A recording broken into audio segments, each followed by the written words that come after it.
আমরা এখন চলে এসেছি শুভঙ্কর দেবপ্রিয়ার মেয়ে সৃজার শুভ অন্নপ্রাশনের অনুষ্ঠানে। ঢুকেই প্রথমে দেখলাম চলছে সাজানোর কাজ। এদের অন্নপ্রাশনের রিচুয়ালটা একটু অন্যরকম। সবাই এখন ফুটফুটে সৃজাকে সাজাতে ব্যস্ত। সৃজা এখন বাবার কোলে আর মায়ের কোলে ঘুরে বেড়াতেই ব্যস্ত। এরপরে শুরু হবে সৃজার গায়ে হলুদের পর্ব। তার আগে চললো সৃজার ফটো সেশন।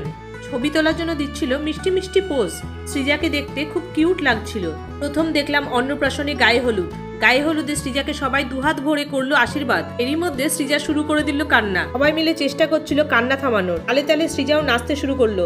এরপরে সবাই সৃজাকে জল ঢেলে বরণ করে নিল। গোলাপের পাপড়ি দিয়ে করিয়ে দিল স্নান।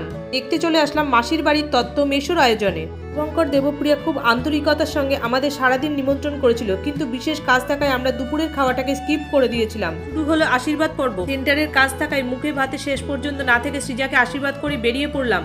সৃজার অন্নপ্রাশনের সন্ধ্যাবেলায় সৃজাকে কেমন লাগছিল দেখার জন্য অবশ্যই চ্যানেলটিকে সাবস্ক্রাইব করে দিও।